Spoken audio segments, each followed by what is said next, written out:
आत्ताच्या जनरेशनमध्ये जसं आपण म्हणू शकतो की रेखीचं काम केलं त्या गोष्टी. हां, हे रेकीचं काम आहे. आता रेकीच्या बाबतीत जर आपण म्हणायचं गेलं तर मी एक दीड महिन्यापूर्वीच रेकी पण शिकलो. ओके. पण रेकी शिकता शिकता मला असं जाणवलं, ज्यांनी मला रेकी शिकवलं, अतिशय सुंदर शिकवलं त्यांनी, ऑनलाईन पद्धतीने शिकवलं. पण त्याच्यातून मला जाणवलं की जर आपल्याला कोणाला रेकी द्यायची असेल आणि आपल्याकडे जर नामस्मरणाचं पाठबळ जर प्रखर असेल ना, तर आपण समोरच्याला नामस्मरणाच्या माध्यमातून, रेकी नामस्मरणाच्या माध्यमातून देऊन आपण त्याला बरं करू शकतो. बरं करू शकण्यापेक्षा, बरं करणारे तर ते आहेत, आपण कोण आहेत, करेक्ट. पण बरं करू शकण्यापेक्षा आपण त्याला रिलॅक्स करू शकतो, हिलिंग वगैरे. हां. तर हे मी आत्ता जी घटना सांगितली ही 2-3 वर्षापूर्वी घडलेली घटना आहे. तुम्ही रेकी घ्यायच्या अगोदर? हां, मी रेकी शिकायच्या अगोदर 2022ची घटना सांगितली मी तुम्हाला. बरोबर. त्याचं त्यावेळेस मला रेकी म्हणजे काय प्रकार माहिती नव्हता. तो मी आत्ता 1-1.5 महिन्यापूर्वी शिकलेलो आहे तो रेकी प्रकार जो आहे तो. आणि मला त्याचा एक वेळोवेळी अनुभव आलेला आहे. आत्ता पण काही दिवसापूर्वी, म्हणजे काही महिन्यापूर्वी, जेव्हा मी रेकी पण शिकलो नव्हतो. मला ॲक्च्युली मी रेकी जे शिकलो आहे ना, मला त्यातलं काहीच कळलं नाही. फक्त मला एकच कळलं, शिकवणारे अतिशय उत्तम होते, मी कॉन्सन्ट्रेट होऊ शकत नव्हतो. पण मी तुम्हाला सांगतो की मी एकच शिकलो की नामस्मरणाच्या माध्यमातून आपण पेशंट चांगले करू शकतो. करेक्ट. हे मी शिकलो आणि हे 4 महिन्यापूर्वी मी अनुभवलं सुद्धा. की एक पेशंट होते, हॉस्पिटलमध्ये ॲडमिट होते आणि मी त्यांना ना रोज जाऊन त्यांच्या डोक्यावर हे ठेवायचो, हात ठेवायचो आणि एक 5-10 मिनटं नामस्मरण करायचो. अच्छा. काय व्हायचं पुढे मला माहिती नाही, पण त्यांचे नातेवाईक मला म्हणायचे की नाही सर, तुम्ही आतमधून बाहेर आलात ना, तर त्या पेशंटमध्ये ना वेगळी ऊर्जा जाणवायची. म्हणजे चेंजेस व्हायचे हर टाईमला, चेहऱ्यावर चेंजेस जाणवायचे त्यांना. मला काही कळायचं नाही, मी काही खोलात शिरायचो नाही, मी काही त्यांना सांगायचो नाही. पण त्यांच्या डोक्यावर जेव्हा हात ठेवायचो ना, तेव्हा माझ्या मुखात नामस्मरण कंटिन्यू चालू असायचं, माझे डोळे बंद असायचे, मी पूर्णपणे त्यांच्यात विलीन झालेलो असायचो. भले 5 मिनटं, 7 मिनटं, 8 मिनटं, पण माझं नामस्मरण चालू असायचं. हे त्या पेशंटला माहिती आणि मला माहिती आहे. ओके. आणि नंतर ते त्यांच्या नातेवाईकांना जाणवायचं. तर त्या माध्यमातून सुद्धा आपलं निस्वार्थी नामस्मरण जर असेल तर मी तुम्हाला सांगतो, ब्रह्मांड नायक आपल्या पाठीशी प्रखरपणे उभे असतात आणि ते आपल्याला साक्षात्कार, चमत्कार दाखवतात. तर आपलं निस्वार्थी आहे, आपण निस्वार्थी करायचं असतं, ते कोणताही स्वार्थ न बाळगता करायचं असतं. परमेश्वर आपल्या पाठीशी उभा आहे. असे बरेचसे प्रकार घडत गेले.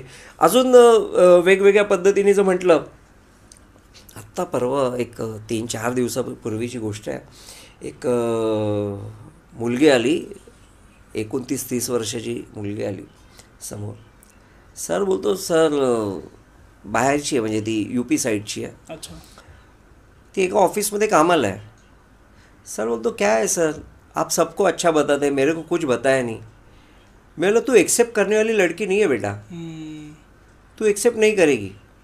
क्यों नहीं सर, आप बताएंगे तो ज़रूर करूँगी. बोला ठीक है, तेरा शादी नहीं हो रहा है. अच्छा, समोरून तुम्ही बोल. हाँ सर, नहीं हो रहा है. एटीट्यूड छोड़ के कुछ अलग ढंग से सामने वाले को देख. मतलब तुझे जो चाहती है ना वही मिलेगा. थोड़ा अलग ढंग से देख. आपल्याला डोळ्यासमोर की आपला होणारा हजबंड किंवा आपली होणारी बायको कशी असावी, ओके, तर एक ती संकल्पना असते मनामध्ये. तर त्या पद्धतीची तिच्यामध्ये पण होती. पण मी तिला तेच म्हटलं, कुठेतरी तडजोडी करायच्या असतात. तिला ते पण म्हटलं, तू रिसेंटली 2 मुलांना रिजेक्ट केलं. त्यात एक मुलगा चांगला होता. हाँ बोलते सर मैं क्या करूँ. मैं बोला अभी ऐसा मत कर, देखने का नजरिया बदल दे. देखने का नजरिया बदल दे. आणि मग तिला मी सांगितलं की बाबा तू कालिकेची उपासना करायला चालू कर. ओके. तुला कालिका, ती बोलते हां सर मैं कर रही हूँ. मैं बोला और कर. तू कालिकेची उपासना करायला चालू कर, कालिकेची सेवा कर, कालिका तुला चांगलं फळ देईल. आणि चिंता नको करू, पुढच्या 8 महिन्यामध्ये तुझं लग्न जमतं आहे. ओके. ती एवढी खुश होऊन गेली. नंतर मला म्हणते, सर आपने मुझे इतना कुछ बताया, आपका फीस तो होगा ना कुछ. मैं बोला ठीक है, क्या देना चाहती है तू फीस में? सर आप बोलिए। बोले एक काम कर, मेरा एक मेरा एक फाउंडेशन है, नीलमन फाउंडेशन करके, तो मैं हर साल कम से कम 2-5 हज़ार बुक्स और नोटबुक लेके जाता हूँ। जो बच्चों की कैपेसिटी नहीं है बुक्स खरीदने की या नोटबुक खरीदने की या पेंसिल पेन वगैरह सब, उनको मैं बुक्स लेके जाता हूँ। मैं अकेला नहीं हूँ, मेरा पूरा यूनिट है, हम लोग सब लेके जाते हैं उनको, हम लोग का कंट्रीब्यूशन रहता है उसमें। तू 2 बच्चों के लिए नोटबुक और बुक्स दे दे, बस वो मेरी फीस हो गई। ओके. ती एवढी खुश झाली, तिच्या डोळ्यात पाणी होतं, ती बोलते सर क्या मांग रहे हैं आप सर? करेक्ट. मतलब बस मेरे लिए यही है बहुत कुछ, बाकी सब मुझे तो मेरे स्वामी ने दिया हुआ है और इसके अलावा मुझे कुछ नहीं चाहिए.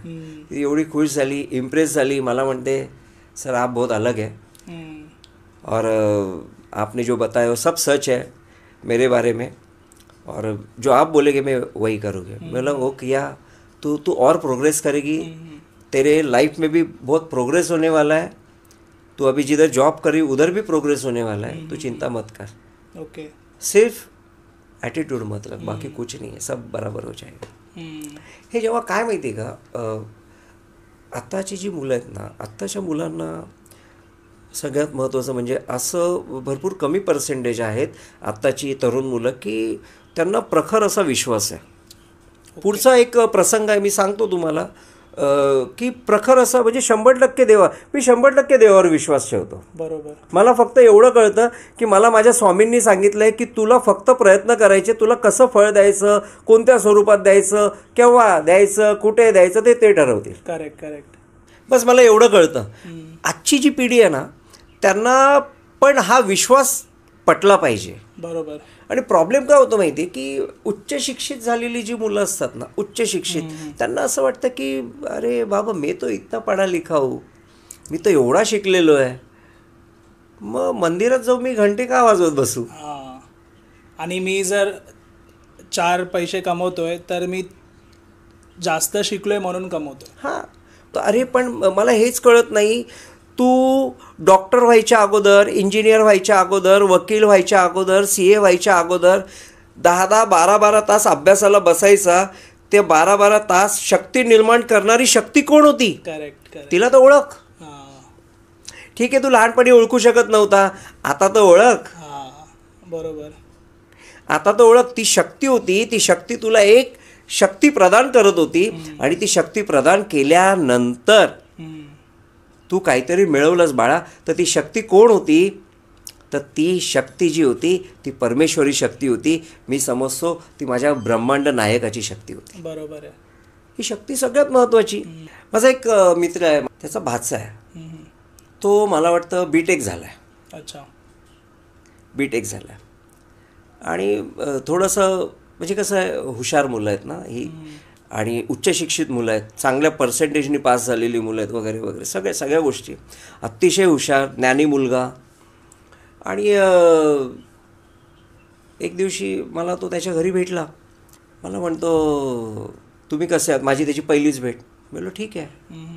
मला बोलतो तुम्ही स्वामींचे भक्त आहात का? मी म्हटलं मुद्द्यावर ये, तुला नोकरी लागत नाही आहेस ना, म्हणून तू माझ्यासमोर बसला आहेस, तुला तुझ्या त्या दादानी मामानी काय सांगितलं आहे ते. अच्छा.